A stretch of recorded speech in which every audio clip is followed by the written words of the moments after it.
Sa gitna ng lumalalim na kontrobersya, isang panibagong revelasyon ang ibinunyag ni dating senador na si Antonio Sonny Trillanes.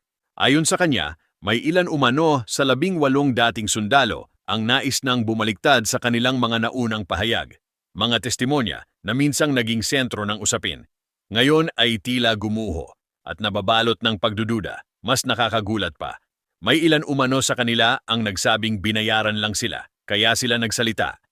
May mga umamin din umano na hindi nila alam ang nilalaman ng kanilang pinirmahang affidavit.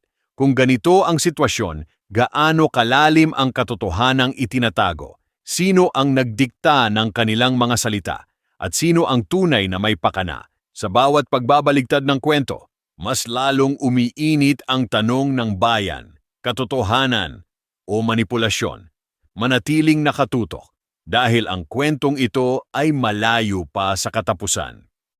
Ngayon, ito ang importante. Within the next few weeks, ay mabubuo na yung picture. Kasi may mga dati silang kasamahan na naalokan din. Naalokan ng pera para lumabas. At meron na sa kanilang iba na na bumibigay na at malapit na magsabi ng totoo.